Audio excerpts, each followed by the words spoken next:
On connaît qui a tué, qui a la Bon, mais encore responsabilité. à ce niveau-là, Judicaël, bon, on doit quand même dire les choses, hein.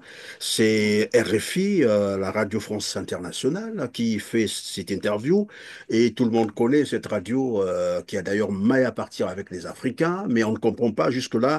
Apparemment, RFI ne tire toujours pas des leçons et elle continue à prendre les Congolais pour des ignorants simplement parce que une telle interview, croyez-moi, je peux me tromper, mais c'est une insulte pour les Congolais. Et ce n'est pas normal. Ce n'est pas normal de revenir sur un dossier bien documenté que les Congolais connaissent très bien. Et voilà une spécialiste de bureau, certainement qu'elle s'est inspirée, je ne sais pas moi, bon, comme tout le monde, hein, sur Google, elle est allée taper et puis elle vient pour dire spécialiste de l'Afrique centrale. Et si elle est spécialiste de l'Afrique centrale, permettez que j'ouvre une petite parenthèse à ce niveau. Si elle est spécialiste de l'Afrique centrale, mais là, ce n'est vraiment pas l'Afrique de l'Afrique, là. C'est une autre Afrique parce que si elle était spécialiste de l'Afrique centrale, elle est censée savoir ce qui s'est dit lors de la conférence souveraine au Congo-Brazzaville, la conférence nationale souveraine. Tous, tous les documents existent encore. Il y a même des vidéos, des témoignages. Et Denis Sassou Nguesso, à la fin, a dit, j'assume. On ne peut plus revenir pour dire, on ne sait pas qui, finalement, a assassiné Ngouabi et Biaïnda. Non, écoutez, bon voilà, je suis journaliste, je suis obligé de répondre à cette soi-disant spécialiste. Mais elle a intérêt à aller revoir un peu ses notes parce que là, je crois qu'elle a tapé vraiment à côté. Elle est à côté de la plaque, l'erreur est humaine, on peut mentir une fois, mais après, il faut qu'on se ressaisisse. Ben, or là, vous êtes en train d'expliquer que depuis, évidemment, que ces événements avaient eu lieu, notamment, vous êtes parti de l'assassinat du président Marien Ngouabi. Après, il y a un commando qu'on a envoyé, en fait, des soldats, vous avez dit, qu'on a envoyé prendre le cardinal Émile Biaïnda, qu'on est allé assassiner. Denis Sassou Nguesso a fait une lettre justifiant que ce sont les parents de Mariam Ngouabi qui se sont vengés, voilà, de la mort de leur fils, donc Mariam Ngouabi. Et voilà pourquoi ils ont tué, ils ont assassiné le cardinal Émile Biaïnda.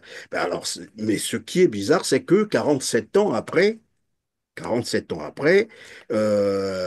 on peut lire, comme je l'ai dit tout à l'heure, sur le site de Denis Sassou Nguesso, Congo, Vatican, Denis Sassou Nguesso plaide pour la béatification du cardinal Émile Biaïnda.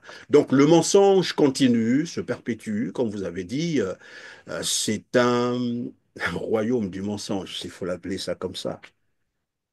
Monsieur Christian Perrin, vu les circonstances de la mort du cardinal Émile Béenda, je veux dire ceci, que c'est comme si c'était l'assassin qui revenait à son lieu de crime.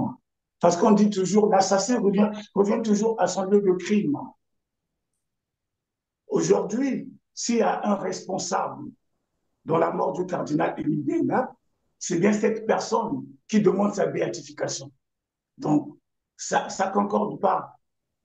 Ça concorde pas. Ce, ce, ce Mais ce vous, 22 mars, quand vous avez suivi ce message ou quand vous avez appris cela, que, bon, voilà, c'est Denis Sassou Nguesso qui aurait plaidé pour la béatification du cardinal Émile Biaïda, qu'est-ce que ça vous a fait concrètement? j'étais Vous, en tant que outré, Congolais, connaissant j'étais l'histoire. outré, j'étais outré. Pourquoi j'étais outré? D'abord, la mort du cardinal Émile Béenda a été un choc pour la communauté catholique. Ça a été un choc pour les Congolais. Cet homme-là, c'est un homme pieux, c'est un homme intègre que les Congolais aimaient beaucoup. C'est un haut prélat.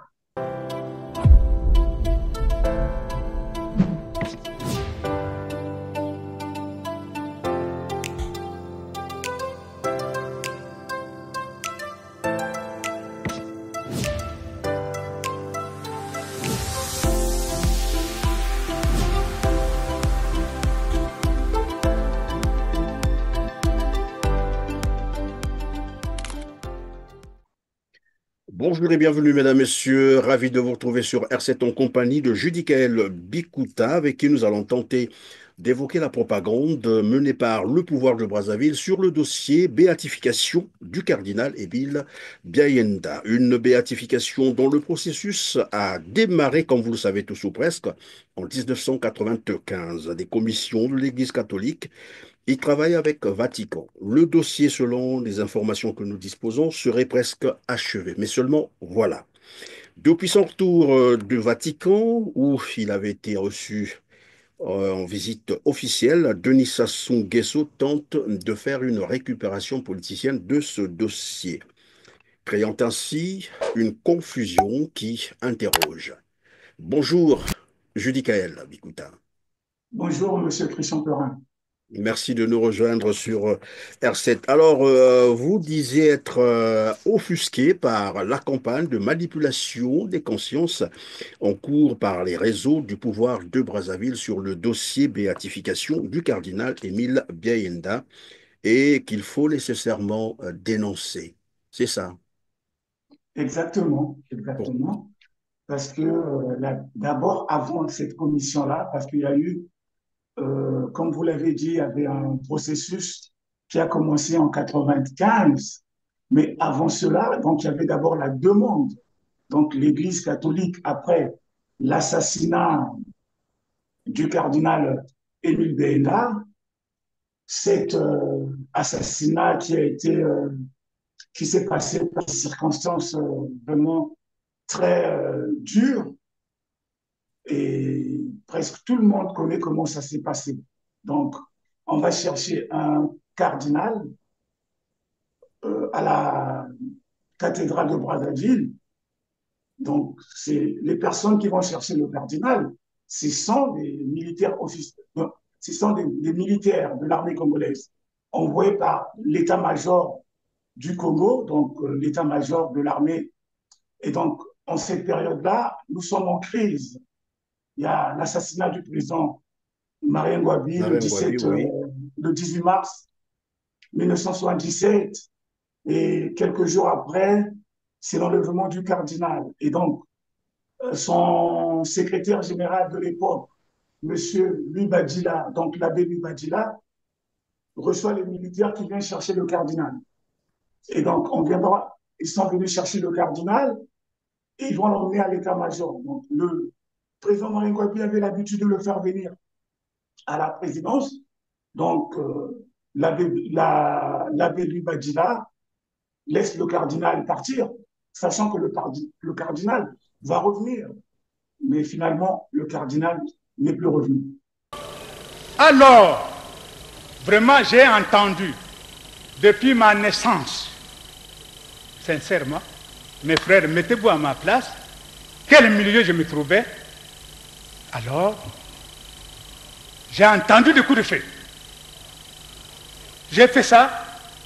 Alors, à un moment donné, le cardinal tourne comme ça, parce que lui aussi surpris des coups de...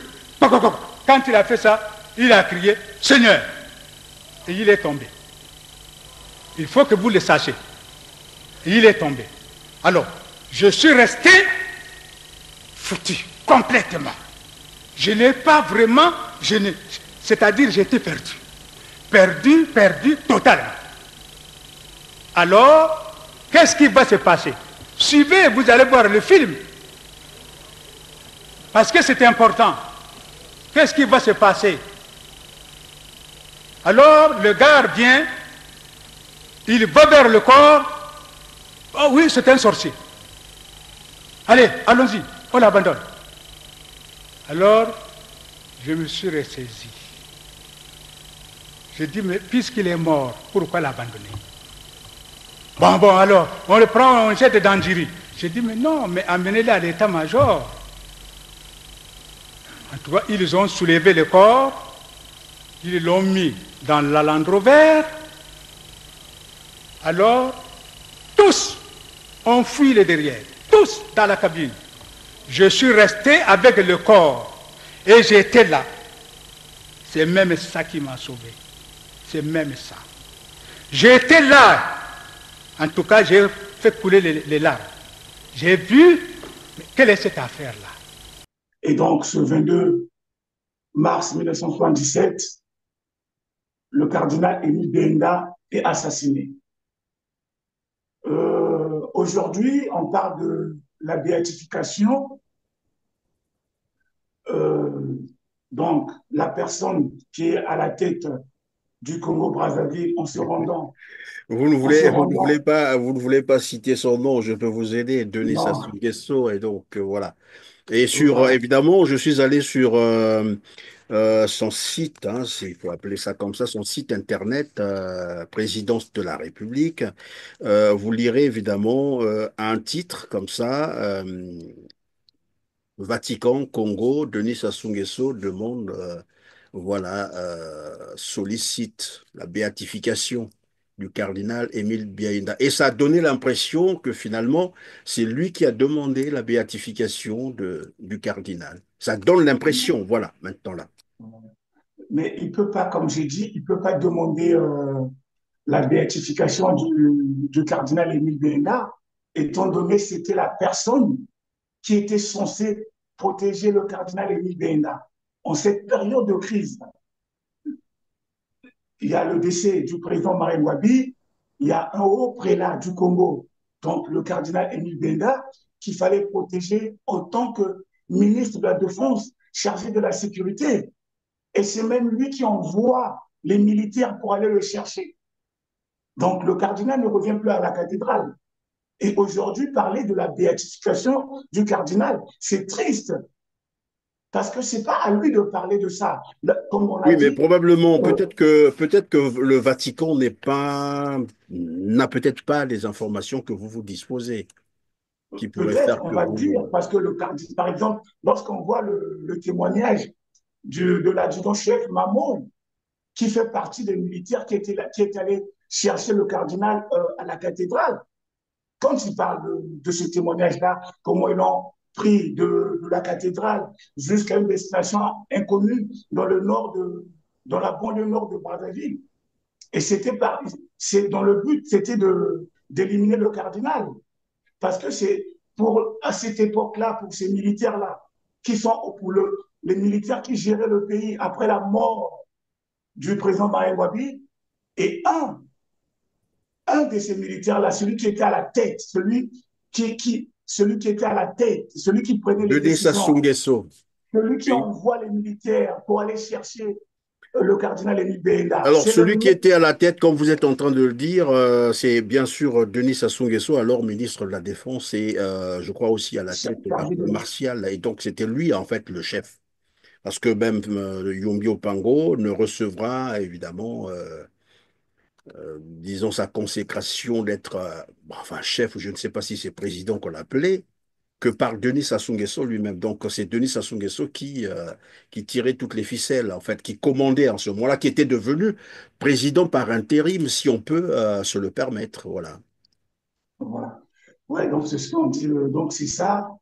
Le problème, c'était pas à lui, c'était pas à cette personne. Donc c'était pas à lui de parler de cette béatification. Ça c'est, on va dire, c'est une récupération politique.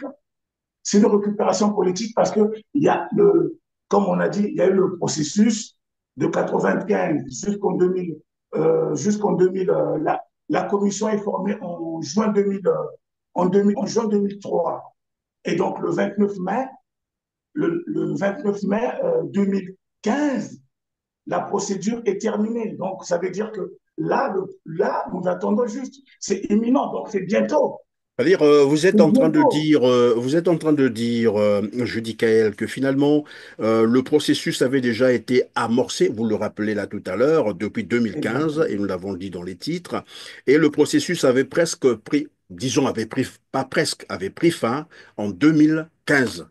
Et donc, on ne peut pas Le 29 comprendre mai. qu'un processus qui a commencé en 1995 et qui a pris fin en 2015 qu'en 2024, quelqu'un dise que c'est lui qui aurait demandé la béatification. Et là, je crois qu'il y a quelque chose qui cloche, ça ne marche plus. Monsieur Christian Perrin, nous sommes dans une république où où tout est mensonger, hein. Je veux dire, tout est mensonger parce que déjà, lorsqu'on voit la lettre du 23 mars il y a une lettre du 23 mars que Oui. cet homme-là, donc celui qui était à la tête du pays à cette période de crise de la mort du président Marien Ngouabi, cet homme-là envoie un courrier auprès du pape au Vatican en disant c'est la famille du président Marien Ngouabi qui ont vengé la mort du président Marien Ngouabi. Donc, c'était la famille, un des membres de la famille du président Marien Ngouabi qui a vengé le président Marien Ngouabi en assassinant le cardinal Émile Bénda. Et ça, déjà, par rapport à ça, c'est un mensonge. On ne peut pas mentir à un pape. On ne peut pas mentir à un pape en écrivant une lettre en disant c'est la famille du président Marien Ngouabi. Donc là, il accuse la famille du Marien Ngouabi. Évidemment, quand vous êtes en train de le dire, Judicaël, Bikuta, évidemment, on peut dire l'erreur est humaine, on peut mentir une fois, mais après, il faut qu'on se ressaisisse. Ben, or là, vous êtes en train d'expliquer que depuis, évidemment, que ces événements avaient eu lieu, notamment, vous êtes parti de l'assassinat du président Marien Ngouabi. Après, il y a un commando qu'on a envoyé, en fait, des soldats, vous avez dit, qu'on a envoyé prendre le cardinal Émile Biaenda, qu'on est allé assassiner. Denis Sassou Nguesso a fait une lettre justifiant que ce sont les parents de Mariam Ngouabi qui se sont vengés, voilà, de la mort de leur fils, donc Mariam Ngouabi. Et voilà pourquoi ils ont assassiné le cardinal Émile Biaenda. Ben alors, mais ce qui est bizarre, c'est que 47 ans après, on peut lire, comme je l'ai dit tout à l'heure, sur le site de Denis Sassou Nguesso, Congo, Vatican, Denis Sassou Nguesso plaide pour la béatification du cardinal Émile Biaenda. Donc le mensonge continue, se perpétue, comme vous avez dit, c'est un royaume du mensonge, s'il faut l'appeler ça comme ça. Monsieur Christian Perrin, vu les circonstances de la mort du cardinal Émile Biaenda, je veux dire ceci, que c'est comme si c'était l'assassin qui revenait à son lieu de crime. Parce qu'on dit toujours, l'assassin revient toujours à son lieu de crime. Aujourd'hui, s'il y a un responsable dans la mort du cardinal Émile Biaenda, c'est bien cette personne qui demande sa béatification. Donc, ça ne concorde pas. Ça ne concorde pas. Ce 22, Mais vous, quand 22 vous mars, avez suivi ce message ou quand vous avez appris cela, que, bon, voilà, c'est Denis Sassou Nguesso qui aurait plaidé pour la béatification du cardinal Émile Biaenda, qu'est-ce que ça vous a fait concrètement? j'étais Vous, en tant que outré. Congolais, connaissant J'étais l'histoire. outré. J'étais outré. Pourquoi j'étais outré? D'abord, la mort du cardinal Émile Biaenda a été un choc pour la communauté catholique. Ça a été un choc pour les Congolais. Cet homme-là, c'est un homme pieux, c'est un homme intègre que les Congolais aimaient beaucoup. C'est un haut prélat. C'est un haut prélat. Donc, la manière dont ça s'était fait, on voit les militaires aller chercher le cardinal, aller l'assassiner dans la banlieue nord de Brazzaville. Ces mêmes personnes qui devaient le protéger, parce que étant un grand prélat, on ne l'a pas protégé, et 47 ans après, plutôt, venir demander la cause, venir plaider la cause de la béatification du cardinal, c'est vraiment, c'est faire mal à cette communauté catholique. Parce que les catholiques ont géré, ils ont géré leur deuil. Pacifiquement, ils ont géré le deuil du cardinal Émile Biaenda. Cet homme-là était beaucoup aimé. Il n'était pas que aimé par les Congolais. Le cardinal était aimé au Vatican, même en France. Ici, à Ars, en province, il y a toujours des célébrations sur le cardinal Émile Biaenda. Cet homme-là était beaucoup aimé. Comme je l'ai dit, cet homme-là était pieux, était intègre. Il aimait son pays, il aimait le ministère qu'il exerçait. Autant que haut prélat du Congo-Brazzaville, en regardant les circonstances de de sa mort, ça ne peut que faire mal aux Congolais, ça ne peut que faire mal à cette communauté catholique. Et Tout à c'est fait. un choc, Et c'est la c'est un question choc pour le que, Vatican. évidemment, c'est la question que je me posais parce que lorsqu'on voit, par exemple, Denis Sassou Nguesso, encore qu'on dise, bon, voilà, c'est une visite officielle d'État à État parce que le Vatican a aussi double casquette, hein, en tant qu'État d'abord, et puis, bon, voilà, le Saint-Siège, voilà, catholique. Ben alors la question qu'on se posait, c'est le message envoyé par ces images qu'on a vues, le pape côte à côte, voilà, avec Denis Sassou Nguesso, lorsque les Congolais savent, comme vous l'avez dit tout à l'heure, qui a assassiné, qui a fait assassiner le cardinal Émile Biayenda. Évidemment, ça a dû choquer beaucoup de Congolais. Je rappelle que le Congo, c'est quand même plus de 80% hein, des chrétiens. Et donc, naturellement, ça doit froisser certaines, voilà, certaines personnes. Ça a dû violenter certaines fois, c'est ça qu'il faut dire. Alors, mais, dans le même temps, pendant que vous êtes en train d'affirmer, parce qu'évidemment, vous soutenez votre argumentaire par le témoignage de Mamoy, l'adjudant-chef Mamoy. Tout le monde l'a suivi d'ailleurs. À la fin de l'émission, nous allons proposer cet extrait du témoignage de Mamoy pour que les gens comprennent de quoi nous parlons. Alors, je ne sais pas si vous avez suivi l'interview accordée par Florence Pernou, qu'on appelle. Elle serait une Oui, spécialiste sur, de l'Afrique sur RFI. centrale qui repose le problème parce que le titre de cette interview, c'est Personne ne peut dire aujourd'hui qui a vraiment assassiné Ngouabi et Biaenda. Comme quoi, elle jette encore le doute sur une question que tous les Congolais pourtant savent. Qui est l'auteur de ces assassinats? On en a parlé en long et en large à la conférence nationale. Et d'ailleurs, je me souviens, tout le monde le sait, Denis Sassou Nguesso disait j'assume. Assumer, ça veut dire, bah, il reconnaissait, j'assume tous ces crimes. Et aujourd'hui, curieusement, une soi-disant spécialiste de l'Afrique centrale dit personne ne peut dire qui a vraiment assassiné Ngouabi et Biaenda. Les circonstances, les circonstances, le président Marine Ngouabi, nous allons dire, si on va parler, parce que c'est les deux morts sont liés. Parce qu'il y a d'abord le président Marine Ngouabi, après ça suit le président, le cardinal Émile Benda. Il y a même une personne qu'on oublie souvent, il y a aussi le président Massamba Deba qui a assassiné le 25. Dont Donc la le 25 dépouille n'a mars, jamais été rendue à sa c'était famille retrouvé. jusqu'à la date. Exactement. Donc le 25, c'est au tour du cardinal, du président Massamba Deba.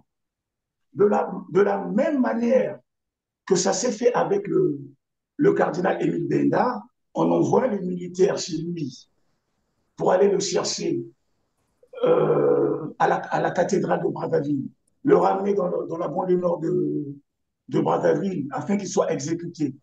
C'est de la même manière que ça s'est passé avec le président Bassamba Deba. Oui, on est allé Les le militaires chercher vont dans son chercher le village à président, Boko, oui. on va le chercher là-bas et on le ramène à Brazzaville. Il est convoqué à l'état-major.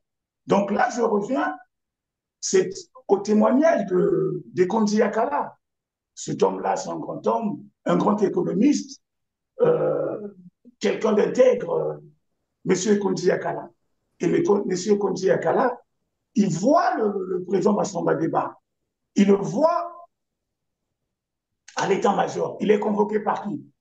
Il est convoqué par le haut commandement de l'armée. Mais Dont le chef est qui est à la Denis tête? et dont le chef est Denis Sassou Nguesso, Exactement. Donc, c'est l'actuel président du l'actuel Congo, chef d'État du congolais, oui. Congo. Donc, le président Massamba Deba arrive à l'état-major, convoqué par les militaires, se disant peut-être ils vont parler de la mort du président Marine Wabi, mais ces militaires-là, surtout celui qui était à la tête, il avait un plan sur Massamba Deba. Tous les membres qui étaient ce jour-là à l'état-major, ils sont là, ils sont assis Et M. Kondiakala, il voit le président Massamba Deba. Parce que M. Kondiakala, il appelait le président Massamba Deba tonton, parce qu'il était à l'école avec son neveu Toumi. Donc pour lui, le président Massamba Deba, c'était pour lui un tonton. Donc, par respect, il donne sa place au président Massamba Deba, à l'état-major, par respect. Et quand l'actuel président du Congo, quand il arrive, il voit que Massamba Deba, on lui a cédé une place. Et il est en colère. Pourquoi il est en colère? Parce qu'on a donné la place à Massamba Deba. Il fallait le laisser debout. Et à ce moment-là, M. Ekondi Akala, il comprend que le président Massamba Deba n'est pas les bienvenus. Et depuis ce jour-là, on n'a plus revu le président Massamba Deba. On n'a plus revu le président Massamba Deba. Donc, à qui nous allons poser la question concernant l'assassinat du président Massamba Deba? La personne qui est aux commandes était là ce jour-là. Il y avait les membres Évidemment, du mais parti. j'allais dire, c'est même pas une devinette, hein, c'est une logique, on comprend très bien parce que vous l'expliquez aussi bien que moi. On envoie un commando chercher Alphonse Massamba Deba qui probablement se reposait chez lui dans son village à Boko. On l'amène, voilà, il arrive, voilà, à l'état-major et on sait bien qui était en train de diriger le président par intérim.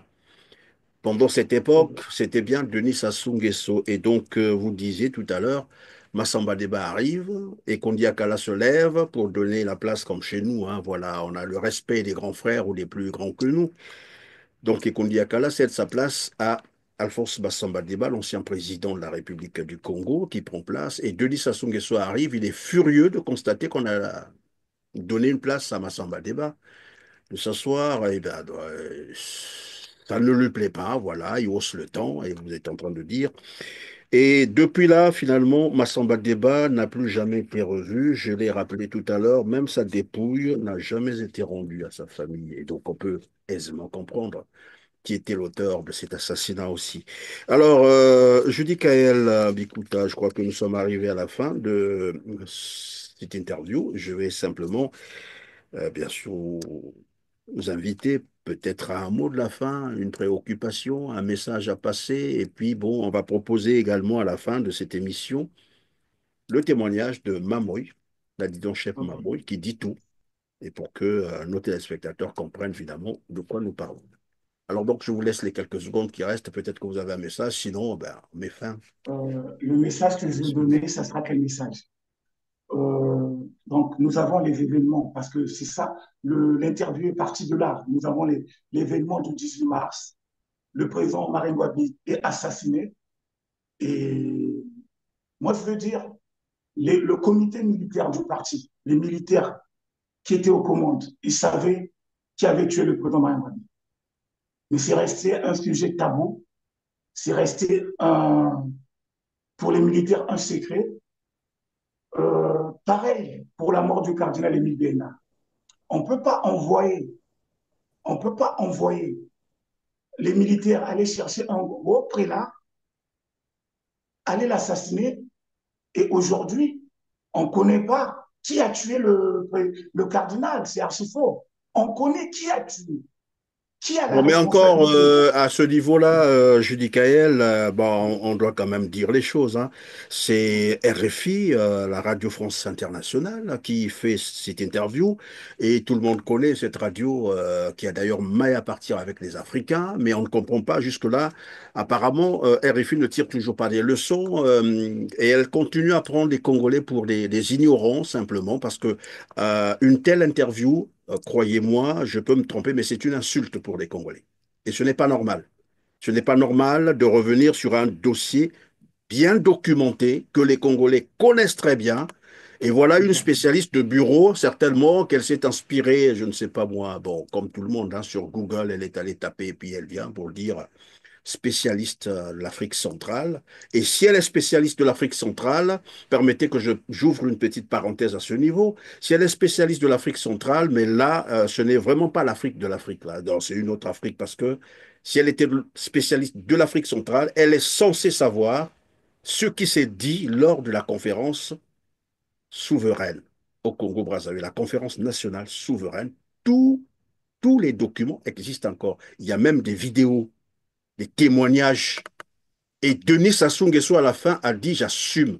On ne peut plus revenir pour dire, on ne sait pas qui finalement a assassiné Ngouabi et Biaïnda. Non, écoutez, bon voilà, je suis journaliste, je suis obligé de répondre à cette soi-disant spécialiste. Mais elle a intérêt à aller revoir un peu ses notes parce que là, je crois qu'elle a tapé vraiment à côté. Elle est à côté de la plaque. Alors donc, vous étiez en train de conclure, Judy Kael. Donc, je disais, comme vous l'avez dit, cette soi-disant professeur à Sciences Po devait aller revoir ses notes sur l'Afrique. Parce que pourquoi je le dis, lorsqu'une personne, peut-être c'est pour les intérêts, comme si la France était toujours protecteur des criminels, des dictateurs, pour les intérêts personnels, mais ça fait faire mal au peuple congolais. Et ça ne peut pas continuer comme ça. Parce que faudrait qu'un jour ça change. Parce que si ça ne change pas, ça, c'est aboutir. Parce qu'on a on a une nouvelle génération.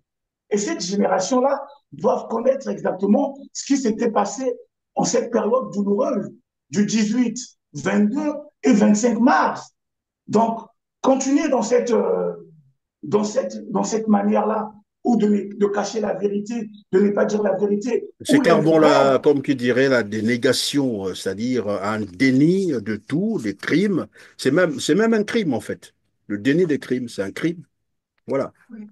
Et cette dame, si elle était au Congo et que si le Congo était vraiment une république, ben elle passerait devant la barre pour s'expliquer. Parce que ça, c'est des gens qui sont morts. Et lorsque nous parlons de l'assassinat du président Mario Ngouabi, l'ancien président Alphonse Massamba Deba, et puis un cardinal, dans la même période, en l'espace de 72 heures, c'est très grave. Mais là encore, ça, c'est des personnalités que nous citons. À côté d'eux, ou à côté d'elle, il y a eu beaucoup de massacres. Beaucoup des Congolais, des innocents, ont été exécutés. Et donc venir surfer sur cette douleur comme pour, bon voilà, je ne sais pas qu'est-ce que ça cache concrètement, mais bon, maintenant qu'on va vers 2026, c'est probable que la France-Afrique veut voilà, encore protéger son pion, il faut le dire comme ça. Merci beaucoup, Judy Kael Bikuta, Merci à d'avoir vous aussi. C'est moi. Merci en tout cas d'avoir disposé ce temps et grand merci d'avoir répondu à nos questions. On se dit donc à très bientôt. Mesdames, Messieurs, merci de nous avoir suivis. Cliquez sur le petit pouce en l'air juste en bas de la vidéo. Partagez cette interview, s'il vous plaît. Aidez-nous donc à atteindre un plus grand nombre de téléspectateurs et dites-nous en commentaire ce que vous pensez évidemment de ce sujet, l'assassinat du cardinal Émile Biaïnda. Et voilà, on nous dit aujourd'hui, c'est ce qu'on apprend, hein, vous pouvez aller lire ça sur le site de la présidence, que Denis Sassou Nguesso plaide pour la béatification du cardinal Émile Biaïnda. Bon, je ne sais pas, est-ce que c'est une autre procédure qu'il faut lancer alors qu'il y a une première qui est presque achevée? C'est la question qu'on se pose. Sinon, pourquoi ferait-on une telle propagande sûre lorsqu'on sait qu'il y a eu mort d'homme et que l'auteur est connu, qu'on continue à surfer sur ce genre d'informations? Bon, je préfère m'arrêter à ce niveau-là. En tout cas, merci, on se retrouve très prochainement. Merci beaucoup. Merci beaucoup. C'est moi. Le 20 mars, je me trouvais chez le général Jombi Joachim Opango. Parce que la veuve Céline était là-bas, gardée par nous. Un matin, donc, on a passé le matin, on me donne une mission, c'est le soir plutôt, on me donne une mission, comme quoi il fallait prendre les autres pour aller à la veillée à Mongali. À Mongali, il y avait une veillée des Kouyou, il y avait une veillée là-bas. Il fallait donc aller surveiller les camarades pour qu'il n'y ait pas de désordre. Moi, j'ai pris les autres, nous sommes partis donc à la veillée. Ça, c'est la journée du 20. Le 21, on arrive, je me rappelle plus de chiffres, le lieutenant Tchengabeka arrive toujours chez le général Yombi. Le lieutenant Tchengabeka, donc le gestionnaire qui avait remplacé le capitaine Pierre Anga. Il vient, il appelle le sergent-chef Libobolo. Parce que j'aime appeler les choses par leur nom. Le chat, c'est le chat, le chien, c'est le chien. Alors, il appelle Libobolo, il dit, voilà, Libobolo, vous avez 10 000, je crois, 10 000 ou 20 000. Avec le camarade Maman, et vous prenez cet argent, vous partez faire le marché pour nourrir les camarades qui sont dans des positions. Nous avons pris donc les 20 000, nous sommes allés au marché. Le marché fini, le Bobolo me dit en route, en venant, il dit chez moi, mon cher ami, je n'ai qu'un réchaud d'un feu. Donc on ne peut pas préparer chez moi. Je dis, mon cher, ce n'est pas un problème. Même si chez moi, un réchaud, un feu, madame ne doit pas préparer la nourriture pour les enfants.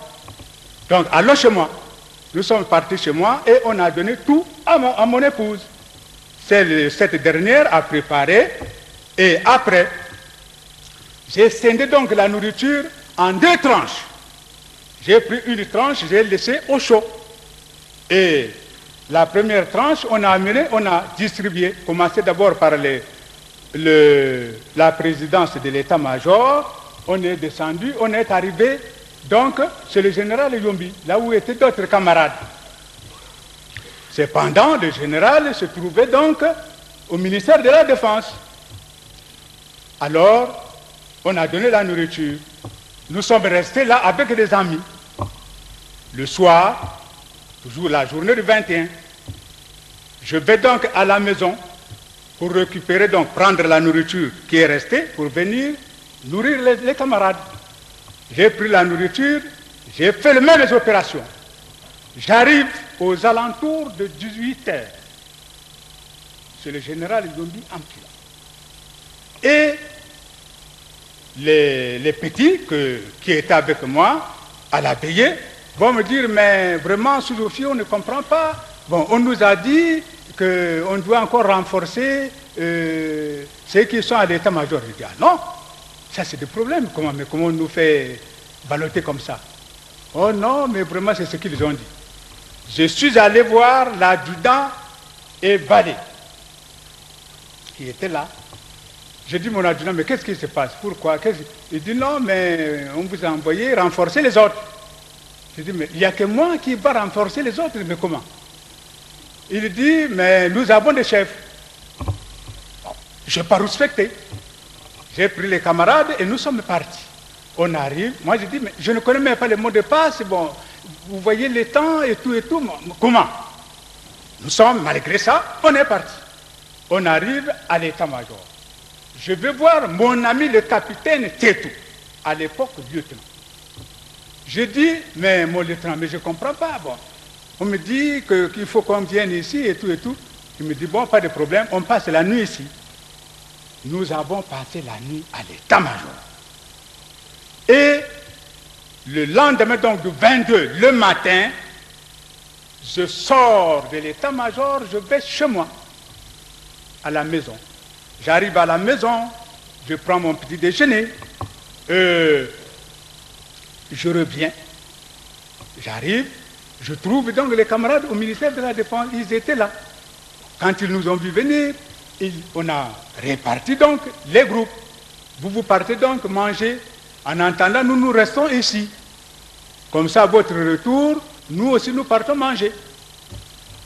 Et nous étions là. Midi, 13h, 14h et quelques. Bon, un à un, les gens commençaient déjà à venir. Mais je soulève encore une chose, c'est qu'au ministère de la Défense, je pense qu'il y avait un officier chargé de la discipline, parce qu'il n'y avait pas de véhicule. Il était interdit aux véhicules de stationner au ministère, dehors du ministère de la Défense. Il faut que vous le sachiez. Curieusement, je sors pour aller manger chez moi. je trouve une Land Rover blanche stationnée au mur du ministère de la Défense. Je trouve 4 camarades. Un camarade qui sort dans la voiture avec un bidon en main. Il partait droit vers le ministère. Et les 3 autres sont restés debout. J'arrive, je le vois, c'est au Salé. Je trouve au Salé. Bon, les autres, c'est un parachutiste, un policier, je ne les connaissais pas. Je passe. Alors, je passe, et après, au Salé m'interpelle. Il me dit Da, parce que vous savez Da, en Batéké, c'est papa. Donc, ils avaient l'habitude de m'appeler Da. Il dit, Da, venez voir. Je dis, ah non, mais j'ai faim, je viens voir quoi? Il dit, non, venez voir. Je suis revenu. Il me dit, vraiment, les camarades là, bon, c'est mes amis, tu peux les conduire là, ils vont prendre quelque chose, ils ont oublié les documents là. Je dis, ah, mais j'ai faim, je te dis que je m'en vais manger. Oh non, mais vraiment, accompagne-les. Alors, je ne refuse pas. Je suis rentré dans la Land Rover. Le parachutiste en question rentre. Moi, je le prenais peut-être un officier, ou ils étaient des officiers, je ne les connaissais pas. Moi, à bord de Land Rover, et il rentre. Lui, il rentre, l'autre derrière, et je dis, c'est où? Oh, tout droit. Je prends Land Rover tout droit. On dépasse donc la banque BCC, la grande banque. Il me dit tout droit. On dépasse les stations essence. Alors on progresse vers l'ambassade de Corée, je crois. On dépasse l'avenue statue Monseigneur Ogua. Et on dépasse un peu là. Et il me dit à droite, dans une parcelle. Moi, je braque la voiture à droite. Alors, pendant ce temps, pendant que je faisais la manœuvre, son ami descend, qui était dehors. Lui, il est resté avec moi dans la cabine. Et son ami, maintenant, j'entendais une voix. Il n'est pas là. En haut d'une maison. Il n'est pas là. Lui, ici, de dire, mais comment on l'avait laissé là? Il n'est pas là, mais comment? Il n'est pas là, c'est qui pour moi? L'anonymat. Bon, il dit à l'autre, bon, attends que je vienne. Il me dit, tourne la voiture. J'ai tourné la voiture. Et il a rejoint son ami en haut. Ce qu'ils ont traité. Alors, ils descendent tous les deux. Il dit, dommage, il n'est pas là, mais vraiment, c'est dommage. Bon, alors, allons-y. Alors, je vous dis, il faisait 14h30 et 15h moins. Il faut que je précise bien. 14h30 et 15h moins. Et vraiment le jour où le malheur vous arrive, mes frères, c'est comme ça. On arrive, on dépasse donc toujours la ruelle de Monseigneur Ogua et on voit une voiture venir vers nous. C'était l'abbé Badila. Moi, je ne l'ai jamais su. Je ne l'ai jamais même su aussi le cardinal. Sincèrement, je vous le dis. Alors, voilà, l'abbé Badila était en civil. Il vient et le gars, le parachutiste, parce que je ne le connaissais pas, le parachutiste en question me dit « Arrête !» Je bloque la voiture, il sort de la voiture et l'abbé Badila dit « Mais comment, vous ne l'avez pas vu ?» Il dit « Non, mais on ne l'a pas vu. » Il dit « Non, non, non, je l'ai laissé là, il doit être là. » Suivez, il doit être là. Alors, le parachutiste me dit, marche arrière. Je fais la marche arrière. Je fais la marche arrière. Pendant ce temps, le parachutiste progressait à pied. À pied. Eh bien, j'arrive, pendant que lui venait à pied, je vois 2 personnes. Quand je faisais ça, à ma main gauche. Donc, 2 personnes. Je vois un blanc. Je vois quelqu'un avec un chapeau rouge. Donc, c'était le cardinal. Moi, sans le savoir, j'ai freiné. Le gars est venu. Quand le cardinal a vu les parachutistes, puisqu'ils étaient là, comme l'a déclaré peut-être Ouboura, ils étaient là avant. Bon, quand le cardinal l'a vu, il dit, mais alors, l'heure. Il dit, mais on a vraiment trop à faire, vraiment, c'est un peu ça. Il dit, je peux venir. Alors, le parachutiste de dire, oui, vous pouvez venir. Pendant ce temps, l'abbé Badila a garé sa voiture à côté. Et alors, le cardinal est venu. Il faisait chaud ce jour-là. Et les militaires savent. Il est rentré. D'abord, avant de rentrer, l'abbé Badila lui pose la question, pose au parrain. Bon, je l'amène dans notre propre voiture de commandement. L'autre lui dit, non, mais ce n'est pas un problème, nous partons à l'état-major, mais écoutez, écoutez, bon, ce n'est pas un problème, on va à l'état-major, si vous voulez, vous venez avec nous. Moi, confondu et tout. Bon. Alors, le cardinal rentre, moi au volant, lui à côté, le patron, le parrain à côté. Et son ami, le policier, derrière. Voilà moi, le vendu, le trahi. Pendant ce temps, au Salé et le Pal, ça je l'ai su déjà en prison parce qu'il y a eu beaucoup de choses. Au Salé et le Pal se trouvait maintenant à la mairie pour me regarder comment je partais. Donc c'était un jeu. Alors voilà, la bête noire c'est moi. J'arrive, l'abbé m'a subi. Nous sommes venus tous les deux, l'abbé derrière, moi devant. On arrive tout juste, en tout cas ça c'est la barre. Je freine la voiture, d'ailleurs ça c'est la barre. Lui, le parrain l'a dit, arrête, je freine. Alors il sort. Il sort et la sentinelle qui était là, il dit, mais chef, vous êtes trop près de la barre, faites marche arrière. Je tourne comme ça. Je vois l'abbé, comme je ne le connaissais pas, je dis, camarade, faites la marche arrière. Il a fait la marche arrière, moi aussi j'ai fait la marche arrière, nous étions tous les deux là comme ça, moi avec le cardinal, son ami, le policier dedans, donc derrière, dans la carrosserie. Nous étions là. On voit le gars, le parachutiste en question, sortir. Il rentre dans le poste de police du commissariat central d'antan. Il va prendre un appareil RPP-8. Il va se mettre à parler. Nous, on voyait des gestes, parce que nous étions un peu, vraiment, vous voyez un peu la distance du poste de police là-bas, et nous sommes ici, quelqu'un qui converse avec quelqu'un là-bas, vous ne pouvez pas imaginer. Lui, il parle, il parle, il parle. On le voit seulement faire des gestes, faire des gestes. À un moment donné, il revient, il rentre, poste de police, il remet l'appareil. Il revient vers nous, il dit, dommage. Alors, tous les membres du comité militaire du parti, c'est le premier vice-président en Pila. Le premier vice-président, c'est le président de la République actuellement.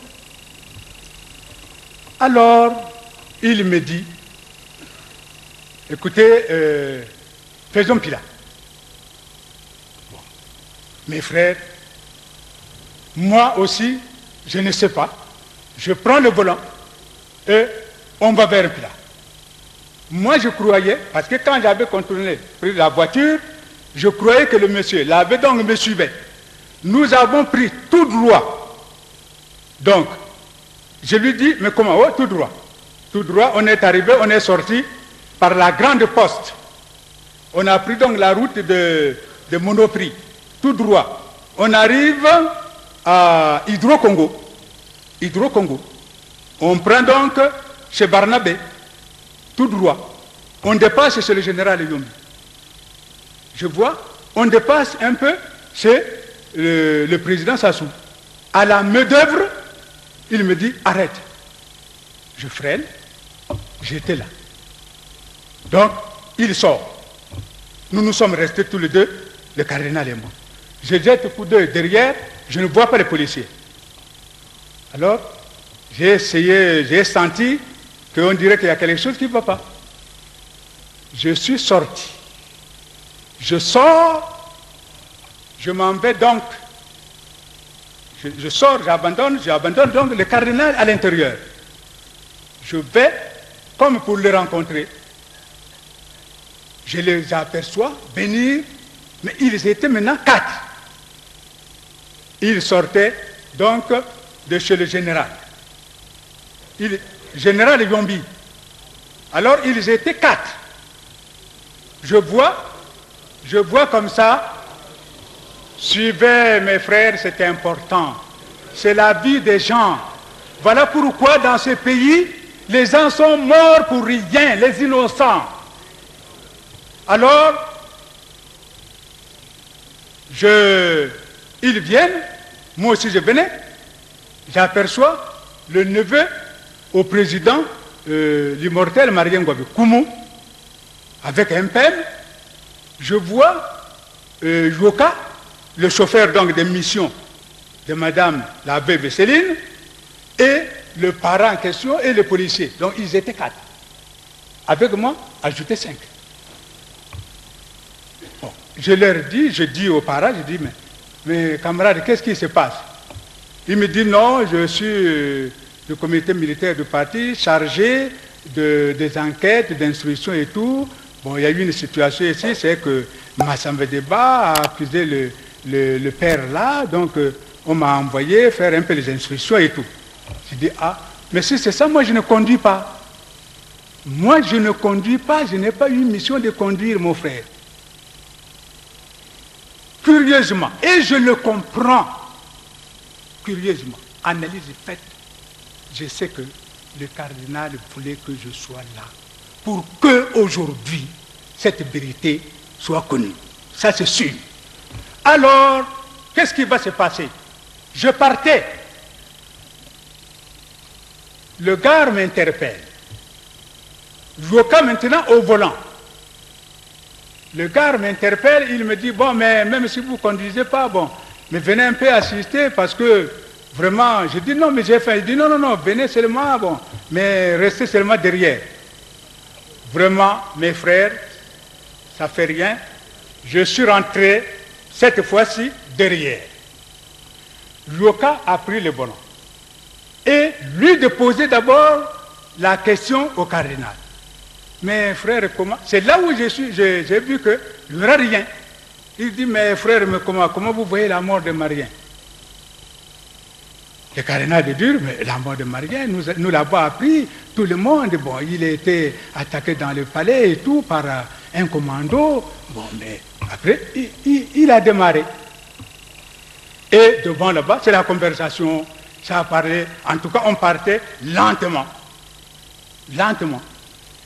On arrive à la Tchémé, on dépasse la Tchémé, et progressivement, on arrive chez Massengo, sculpteur sur bois, suivez.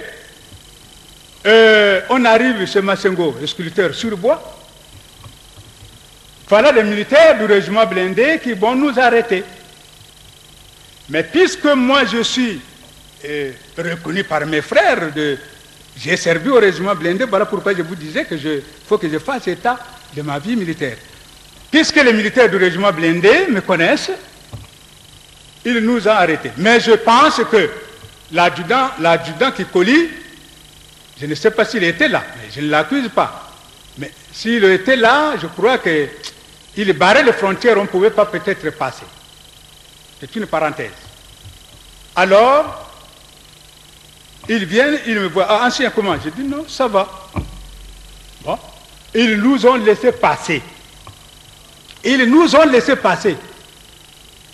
Nous sommes partis on a dépassé Tatolo. Alors, il faisait déjà, je crois, 17 heures, voire quelque chose. Je n'avais pas une montre, je n'avais pas l'heure. Alors, on arrive, on dépasse Ndjiri. Comprenez, mais c'est ça. On dépasse Ndjiri. On dépasse le petit village de Ndjiri. Et c'est là où il va dire au chauffeur que prends la droite. L'autre a pris aussi la droite. Nous sommes arrivés, en tout cas c'était dans une plaine, une plaine. Le chauffeur freine, lui, le parachutiste en question sort. Il sort, le chauffeur reste là, je vois maintenant le policier sortir et le nouveau président sortir, ils vont se remettre en retrait, tous les deux. Ils manœuvrent les armes, frappent pas. Maintenant, le parachutiste vient, le cardinal comme ça, le parachutiste là, et moi je suis venu, je me suis mis à côté de lui. Maintenant, il commençait déjà à dire, vous avez tué Marien, il faut expliquer, vraiment, Massamba Deba vous a accusé.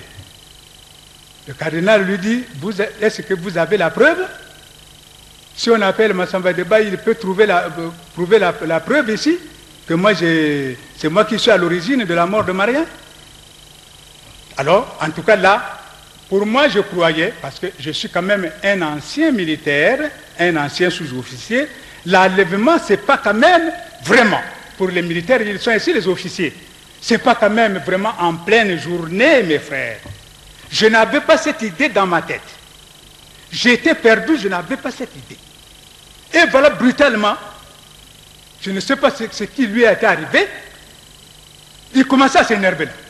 Moi, pour moi, je croyais que ce sont des mesures d'intimidation. Voilà, vous avez tué Marien, il faut le dire, je m'en fous, tant pis. Allez. À un moment donné, j'entends un commandement. Il dit à son ami, et en patois, Kiangeo, il faut que vous compreniez ça. Kiangeo, donc fais-moi l'affaire, en l'air patois. Alors, vraiment, j'ai entendu, depuis ma naissance, sincèrement, mes frères, mettez-vous à ma place, quel milieu je me trouvais. Alors, j'ai entendu des coups de feu. J'ai fait ça. Alors, à un moment donné, le cardinal tourne comme ça, parce que lui aussi surpris des coups de... Quand il a fait ça, il a crié « Seigneur !» et il est tombé. Il faut que vous le sachiez. Il est tombé. Alors, je suis resté foutu, complètement. Je n'ai pas vraiment... C'est-à-dire, j'étais perdu. Perdu totalement. Alors, qu'est-ce qui va se passer? Suivez, vous allez voir le film. Parce que c'est important. Qu'est-ce qui va se passer? Alors, le gars vient, il va vers le corps. Oh oui, c'est un sorcier. Allez, allons-y, on l'abandonne. Alors, je me suis ressaisi. J'ai dit, mais puisqu'il est mort, pourquoi l'abandonner? Bon, alors, on le prend, on le jette dans Ndjiri. J'ai dit, mais non, mais amenez-le à l'état-major. En tout cas, ils ont soulevé le corps, ils l'ont mis dans la Land Rover. Alors, tous ont fui le derrière, tous dans la cabine. Je suis resté avec le corps et j'étais là. C'est même ça qui m'a sauvé. C'est même ça. J'étais là. En tout cas, j'ai fait couler les larmes. J'ai vu, mais quelle est cette affaire-là? Et en tout cas, ils chantaient leur chant guerrier. Alors, leur chant guerrier, si vous voulez.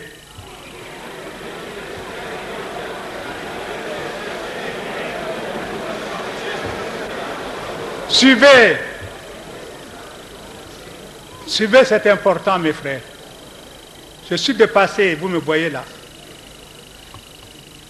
Alors, voilà, ils arrivent à Etatolo, ils vont tous, les quatre, sortir, moi aussi derrière, je sors, je les assiste, ils prennent le corps, ils vont mettre dans une fossée, moi j'étais là, et après, ils reviennent, ils regagnent donc la cabine.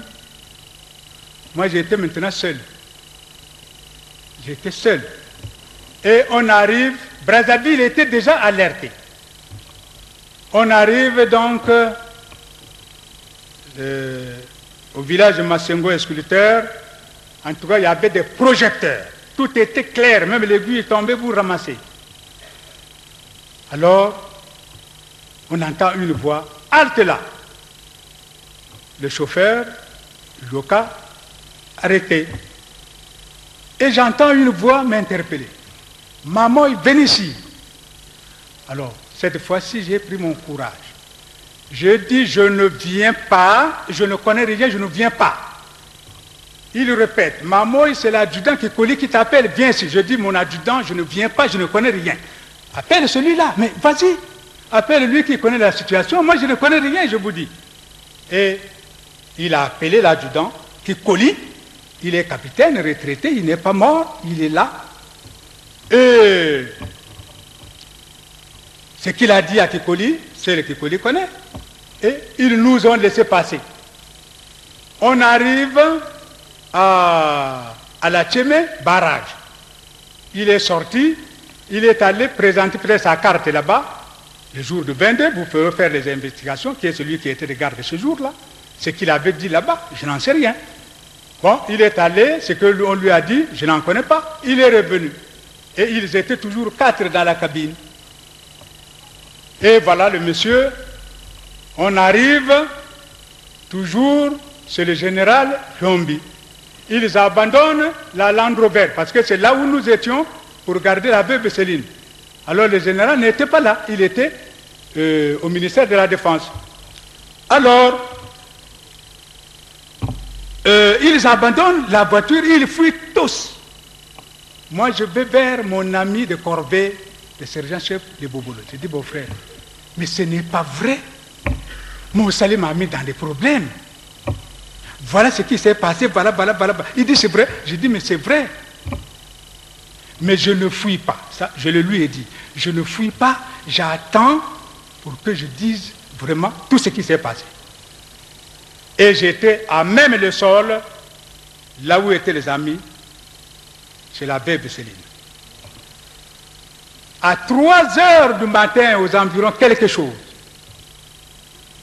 j'entends une voix. Maman n'est pas là. Je dis, je suis là. Je dis, je peux venir? Oui, venez. J'arrive, je vois toujours le gestionnaire, le lieutenant Tchengabeka, avec le sergent-chef Okemba. Il me dit ceci. Maman, écoute, nous sommes venus te chercher, on va chercher l'oncle amarien.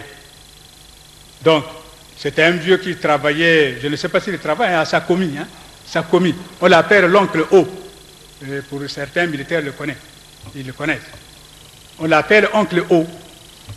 Alors, on va le chercher à la veillée, comme ça, nous allons le déguiser en militaire. Suivez bien. Nous allons le déguiser en militaire et vous allez vous présenter avec lui et le neveu. Alors les autres, il ne faut pas les prononcer.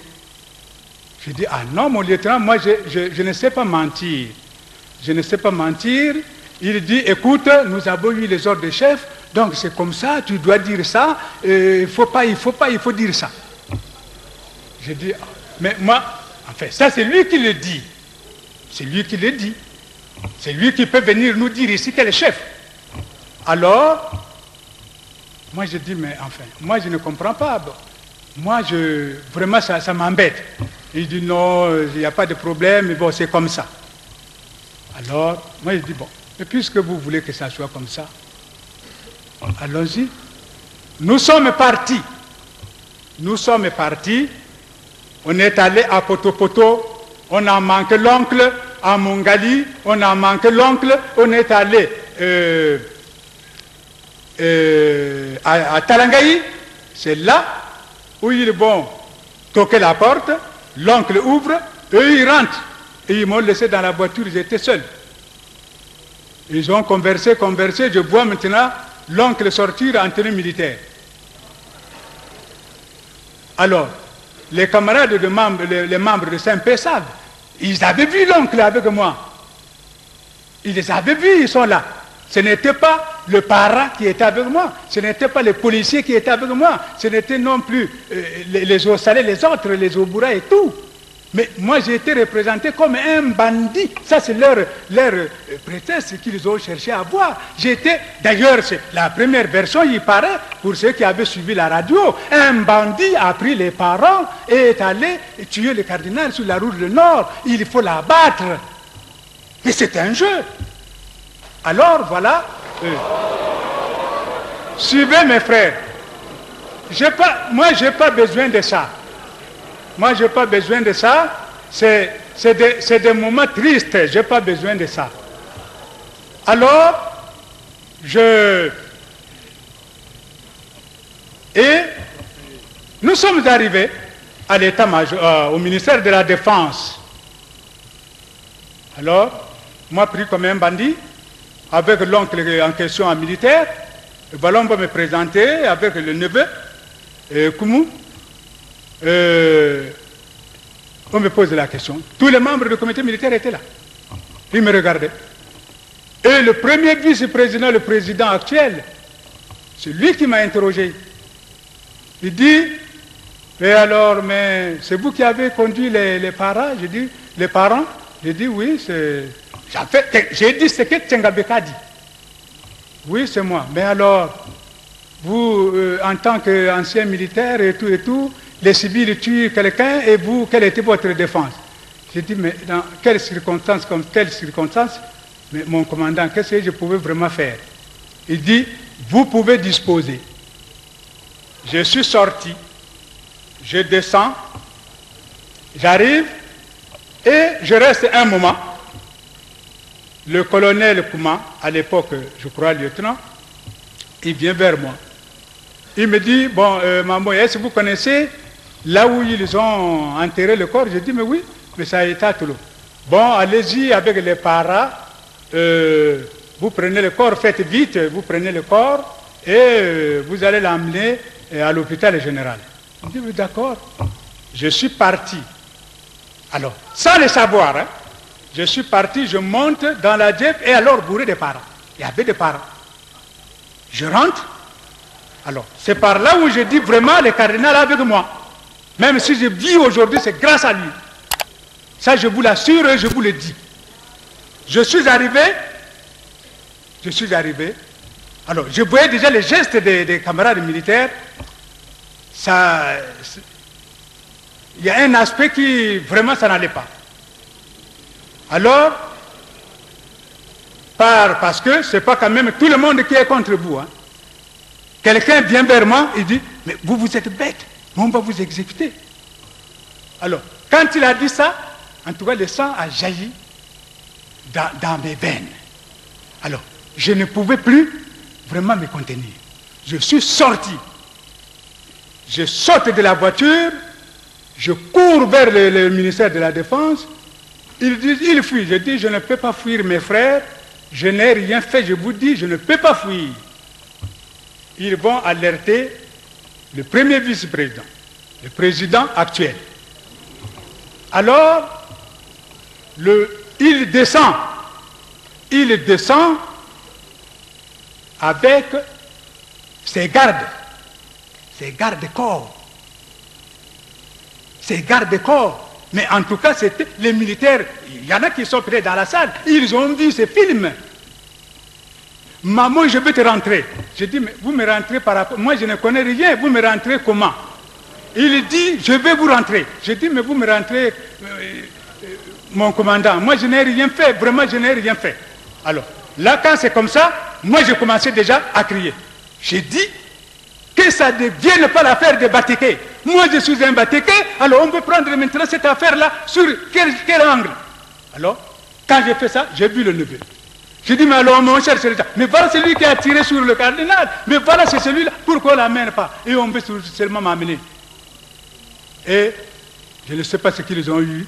Ils ont donné l'ordre de prendre le petit. Et j'ai entendu le président dire, il n'y a pas un officier. Le colonel Kouma dit, moi je suis là. Vous me prenez ce petit. Et vous me le ramenez vivant. C'est compris? Oui, mon commandant. C'est compris? Oui, mon commandant. Je dis, ah, c'est vrai. Donc je serai déjà foutu. Je serai foutu.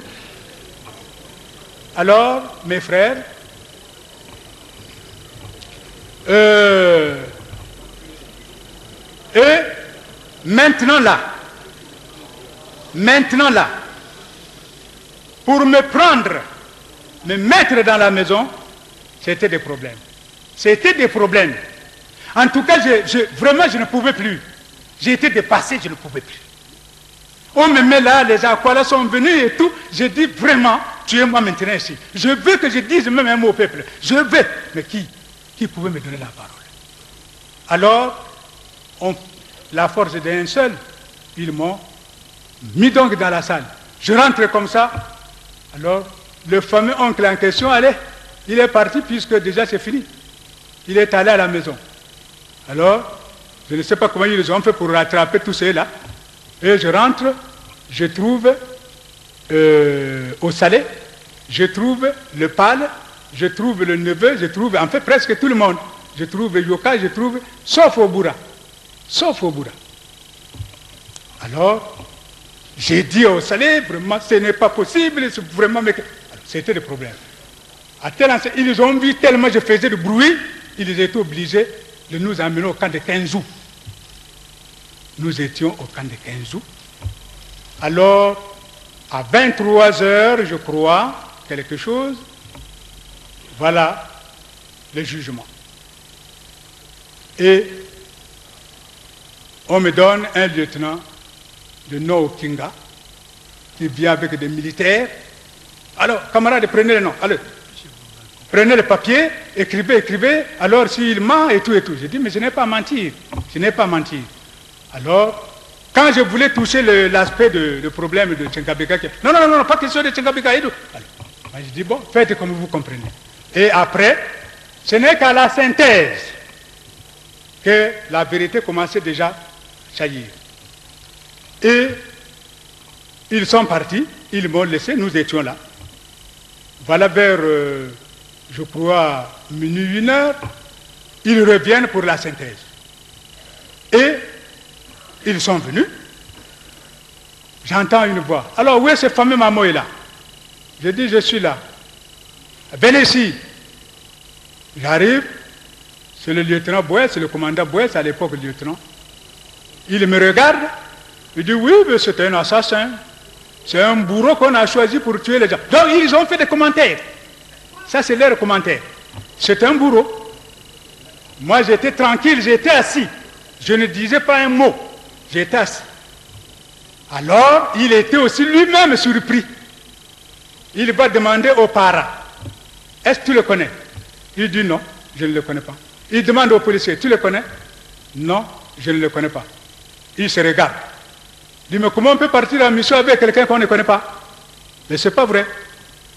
Les parents disent, non, mais c'est le camarade là au Salé qui lui a confié à nous et tout. Ah bon, au Salé, c'est ça?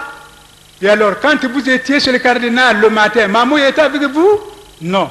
Quand vous êtes parti chez Barat Denis pour vous droguer, Mamou était avec vous? Non. Mais alors, où est la responsabilité de Mamou dans tout ça? Alors, camarade officier. Et j'ai dit au lieutenant Boès, commandant, maintenant, j'ai dit, mon commandant, ma vie n'est pas vraiment gardée. Ils peuvent maintenant me faire du mal pour dire que j'ai essayé de fuir et on m'a abattu. Mais je ne peux pas fuir. Il dit, Mamoy, je te dis, ta vie est sauve. Tu restes là. Change de machin, tu restes là. Je suis resté. Je suis resté, mes frères. Et voilà. Après, le matin, c'est là où ils vont venir brutalement, le lieutenant de peloton d'exécution, qui était resté en retard. Les militaires rentrent. Un me tient, il était barbu. Il me tient au bras. Je dis, c'est pas moi. Aussitôt, nous étions tous debout. C'est pas moi. Alors, aussitôt, le lieutenant de peloton rentre. Non, c'est pas lui. et il donne le nom de para. On prend le para, on met le mains derrière avec les fils de téléphone, et on prend l'autre, les policiers, les met derrière, fil de téléphone, et ils sont partis. Nous sommes restés là. On est restés. Le matin, vers, je crois, 5h ou 5h30, 6h, en tout cas, le grand bailli est venu nous ramasser. Ils nous ont ramassés. Alors, il y a une chose que j'ai oubliée dans l'intervention de Boès, parce que les gens ont déclaré, parce qu'il a demandé à l'autre. Mais le téléphone RPP8 que vous déteniez, vous parlez, c'est avec qui? Parce que c'est avec un officier. Quel est cet officier-là? Il faut le dire, il faut le dénoncer pour que vous soyez en paix. Mais si vous ne le dites pas, tant pis pour vous. Bon, alors, ils ont accusé Obura. Ce n'est pas sorti de moi. Alors, Boès a tapé. Mais où est Obura en question? Mais c'est Obura, vous cherchez l'assassin. Mais c'est Obura, le principal auteur. Mais c'est lui. Mais il est où? Oh, il a fui. Mais pourquoi il a fui? Voilà ce que j'ai oublié d'abord dans l'entrée en jeu. Alors, nous, suivez mes frères. Alors, on nous amène à la sécurité d'État pour ramasser les autres de la garde présidentielle, les jeunes de la classe 75-76. On les amène et on nous prend tous à la maison d'arrêt. Nous étions là. À 14h, voilà Obura amené par quelqu'un. Il a amené devant les prisonniers là. Moi j'apprends Obura aussi à 10 ans. Mais il était condamné comment? Vous voyez? Alors, maintenant, Obura vient, il vient vers moi. Maman, tu m'as trahi. Ils sont là, les détenus politiques, les Maïtoukou, les Mbéri, les défunts Bernard et toi, mais ils sont là. Ils sont là. Et alors, je dis au Obura, moi je ne te connais pas. Ce n'est pas toi qui m'as mis dans des problèmes, mais c'est plutôt Salé. Eux, je vous le dis, tout ce que j'ai cité dans la prison, ils savent que je ne partageais pas le pain avec Salé, mais je mangeais avec Obura pourtant. J'ai mangé avec Obura. Je n'avais jamais eu de problème avec Obura. La prison arrive, on dispatche les gens, on m'envoie dans la région du Poul. Les parents sont venus en pleurant. J'ai dit, vous n'avez pas fait un assassin. Je ne suis pas assassin. Je ne suis pas assassin. Si vraiment je suis là et que je n'ai rien fait pour le cardinal, je n'ai pas comploté pour sa mort, je reviendrai ici. Je reviendrai ici. Vous me verrez. Je suis parti à Kinkala. J'ai fait ma prison avec un petit que j'ai entendu encore. Vraiment, c'est malheureux. Quand vous donnez les informations, il faut faire extrêmement attention. J'ai entendu le nom de ce petit-là. Je suis la radio. Sando. C'était un petit de la garde présidentielle en 1972. Il était encore sur le banc de l'école. On vient le mettre avec Abouya, Mamoy et Sando pour l'assassinat de Franklin Bokaka et tout. Mais vraiment, c'est quand même malheureux. Quand vous prenez les informations, il faut vraiment analyser. Mais en 72, moi, tu ne connais pas que j'étais renvoyé de l'armée en 72. Parce que je n'étais pas d'accord avec les amis de mon bataillon, le bataillon d'infanterie. Moi, je leur avais dit qu'il n'était pas bon de prendre les armes, aller à la volonté du peuple. Bon, le dialogue seul, on pouvait dialoguer. Ils sont 75 membres du comité central. Ils pouvaient se retrouver pour dire à un camarade, bon, écoutez, vous travaillez mal, sortez, et puis nous prenons la chose. Quand nous prenons les armes, vous voyez le danger que le peuple peut encourir. Bon, alors, ils ont insisté, je suis allé, moi, j'ai amené ces combattants au nom de Liboto Pierre, qui ne connaît pas ici les militaires. Je suis allé laisser les Boto. C'est le général Yombi, à l'époque, chef d'état-major. J'ai dit, s'il vient, tu le lui dis. Les camarades du bataillon d'infanterie sont en tête. Cette situation risque d'être grave pour la population. Alors, comment ils nous ont remerciés? Nous étions traités de tout, des menteurs, des cadres menteurs, et nous étions même renvoyés de l'armée avec quel motif? Faute grave contre l'honneur. L'honneur à qui? À la nation? À qui? aux dirigeants. Alors, il faut que vous compreniez quand même les situations, mes frères. C'est malheureux. C'est malheureux. Alors, donc mes frères, je suis allé à Kinkala, je suis revenu, donc,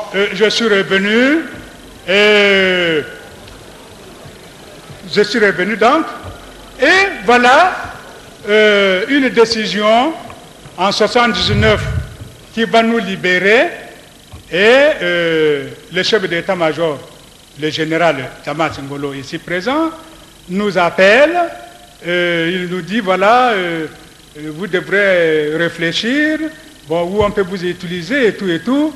J'ai dit, si c'est l'armée, pas question. Vraiment, je ne peux plus, j'ai tellement souffert. Les événements d'abord de 13, 14 et 15 août, j'étais d'abord l'unique tiré. Il faut qu'il le sache, hein, le peuple. C'est l'histoire du pays. Hein. Alors, j'ai été quand même l'unique qui avait AA-50D à l'époque, AA-50D, à la première compagnie du colonel Mouzabakani. Il faut que vous sachiez ça. Pendant l'opération face à face contre les Français, nous étions au palais, doigt sur la détente. Vous pointez un Français vous pointe. Et vous attendez le commandement de vos chefs. Donc, je n'allais pas être là. Alors, mes frères, donc, je suis libéré, le chef m'a demandé, et on nous a convoqués tous, on nous a envoyés donc au ministère, à la fonction publique pour le ministère de l'Intérieur. Et là-bas, puisque c'est quelqu'un déjà qu'on n'aime plus, il faut l'envoyer là-bas à Sibiti. On m'a envoyé à Sibiti, je suis parti à Sibiti comme chef de personnel au niveau régional, et j'ai travaillé sous la tutelle du maire de la ville, le camarade Jean-Jules Okabando. J'ai travaillé sous la tutelle du camarade Maurice Malela Souba. Mais vous savez, partout où je passe, on me donne toujours des sobriquets. Et oui, mais moi j'ai été appelé là-bas parce que je faisais un peu chaque matin les sports de maintien. Mais les gens m'ont donné les durs. Ça, vous pouvez en demander, ils sont là. Vous voyez? Merci. Donc, je suis toujours quelqu'un qui fait rire les autres. Et je ne suis pas fait pour tuer. Je ne connais pas le métier de tuer.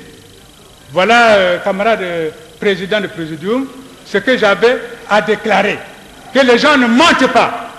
Qu'ils disent la vérité ici, parce que seule la vérité, comme eux-mêmes ils le définissent, seule la vérité est révolutionnaire. Merci beaucoup.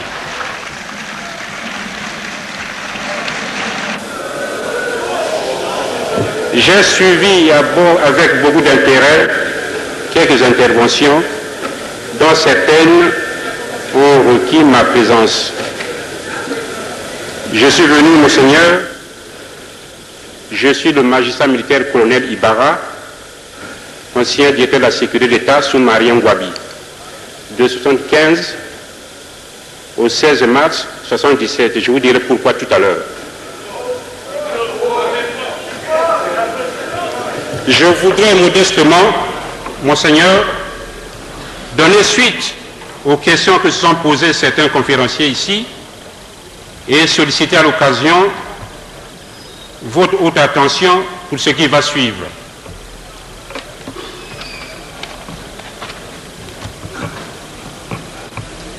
Monseigneur, on n'assassine pas un frère, on ne complote pas contre un frère, un père.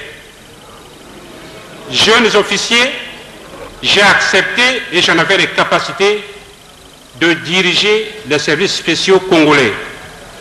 J'ai accepté de protéger un frère. 2 ans durant, de 75 à 77, ça a été dur pour mes services. 2 ans durant, Monseigneur, de 75 au 18 mars 1977, nous avons connu ce que nous appelions à l'époque le coup d'État permanent. Crise au sein du parti, conspiration à l'extérieur.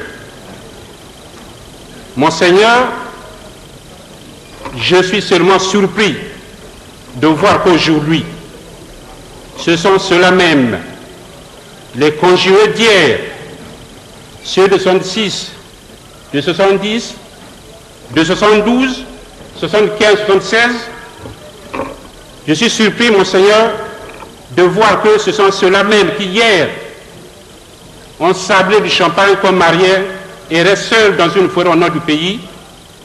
Ce sont ceux-là même qui ont dansé quand ils ont appris que Marien mourait au nord, qui osent aujourd'hui me demander des comptes sur la mort de Marien.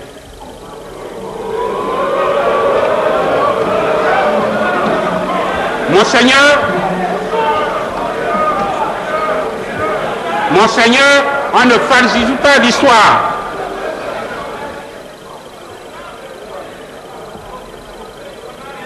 Monseigneur, on ne falsifie pas l'histoire, comme certains tentent de le faire ici. C'est pourquoi je vais à présent, en tant que directeur de la CDE, que je fus à l'époque, à peser certaines inquiétudes et m'appesantir sur 2 points, à savoir l'audience accordée par le président Marien Ngouabi au président Débat.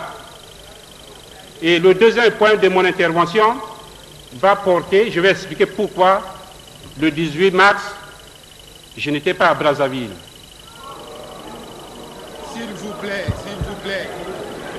Mais vous voulez la vérité, vous l'aurez. S'il vous plaît.